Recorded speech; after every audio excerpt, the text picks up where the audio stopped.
बोलो यूथ कांग्रेस के राहुल गांधी की डीके शिवकुमार के सिद्धरामಯ್ಯ यूथ कांग्रेस जिंदाबाद यूथ कांग्रेस जिंदाबाद ರೈತ ಉಳಿದರೆ ದೇಶ ಉಳಿಯುವುದು ರೈತ ಉಳಿದರೆ ದೇಶ ಉಳಿಯುವುದು ರೈತ ಉಳಿದರೆ ದೇಶ ಉಳಿಯುವುದು ಜೈ ಜವಾನ್ ಜೈ ಕಿಸಾನ್.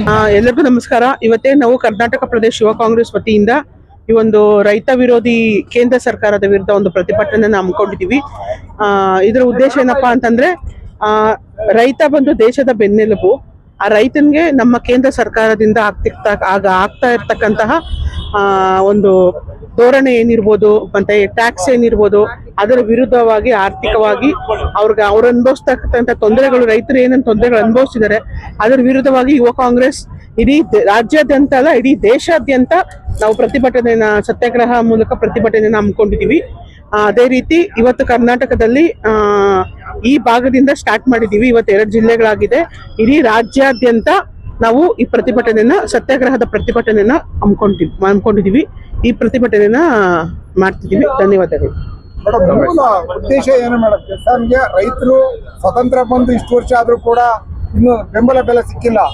ಆದ್ರೂ ನಿಮ್ದೇ ಸರ್ಕಾರ ರಾಜ್ಯದಲ್ಲಿದೆ, ಕೇಂದ್ರದಲ್ಲಿ ಬಿಜೆಪಿ ಸರ್ಕಾರ ಇದೆ. ಆದ್ರೂ ಎರಡು ಸರ್ಕಾರ ಏನು ರೈತರಿಗೆ ಬೆಂಬಲ ಬೆಲೆ ಕೊಟ್ಟಿಲ್ಲ ಅಂತ ರೈತರ ಆರೋಪ. ಈ ನಿಟ್ಟಲ್ಲಿ ತಮ್ಮ ಅಭಿಪ್ರಾಯ? ನನ್ನ ಅಭಿಪ್ರಾಯ ಏನು ಅಂತಂದ್ರೆ, ನಮ್ದೇನ್ ಕೇಂದ್ರ ಸರ್ಕಾರದ ನಮ್ಮ ಮೋದಿ ಅವರು ಏನಿದ್ದಾರೆ ಪ್ರಧಾನಮಂತ್ರಿಗಳು, ಅವರು 18% ಟ್ಯಾಕ್ಸ್ ನ ನಮ್ಮ ರೈತರಿಗೆ ಹಾಕಿದ್ದಾರೆ. ಸೊ ಅದರ ವಿರುದ್ಧವಾಗಿ ಈ ಕೇಂದ್ರ ಸರ್ಕಾರ ಏನಿದೆಯೋ ಇದು ಬರೀ ರೈತರ ವಿರೋಧಿ ಸರ್ಕಾರ ಅಲ್ಲ, ಒಬ್ಬ ಯುವಕರ ವಿರೋಧಿ, ಮಹಿಳಾ ವಿರೋಧಿ ಸರ್ಕಾರ ಅಂತ ಹೇಳೋದಕ್ಕೆ ನಾನು ಇಷ್ಟಪಡ್ತೀನಿ. ಇವತ್ತಿನ ಪ್ರತಿಭಟನೆ ಮಾಡ್ತಿದ್ರೆ ಯುವ ಕಾಂಗ್ರೆಸ್ ಇಂದ ತಮ್ಮ ರಾಜ್ಯಾಧ್ಯಕ್ಷ ಅನುಪಸ್ಥಿತಿ ಬರ್ತಾರ ಮೇಡಮ್? ಇಲ್ಲ, ಬರ್ತಾರೆ ರಾಜ್ಯಾಧ್ಯಕ್ಷರು. ಅವರು ಬೈ ಎಲೆಕ್ಷನ್ ಹೋಗಿರೋ ಕಾರಣ, ತಮಿಳುನಾಡು ಬೈ ಎಲೆಕ್ಷನ್ ಹೋಗಿದ್ರು, ಆನ್ ದ ವೇ ಇದ್ದಾರೆ. ನಿಧಾನ ತಡವಾಗುತ್ತೆ. ತಡವಾದ್ರೂ ನಮ್ಮ ರಾಜ್ಯಾಧ್ಯಕ್ಷರ ಆದೇಶದ ಮೇರೆಗೆ ನಾವು ಇಷ್ಟು ಜನ ಯುವ ಕಾಂಗ್ರೆಸ್ ಪದಾಧಿಕಾರಿಗಳು ಸೇರಿ ಇದೊಂದು ಪ್ರತಿಭಟನೆಯನ್ನ ಮಾಡ್ತಾ ಇರೋದು. ರಾಜ್ಯಾಧ್ಯಕ್ಷರು ಶೀಘ್ರದಲ್ಲೇ ಬಂದು ನಮ್ ಜೊತೆ ಸಂಜೆ ಒಳಗಡೆ ಜಾಯಿನ್ ಆಗ್ತಾರೆ. ಕಡೆಯದಾಗಿ ಕೇಂದ್ರ ಸರ್ಕಾರಕ್ಕೆ ಯಾವ ರೀತಿ ಆಗ್ರಹ ಮಾಡ್ತೀರಾ?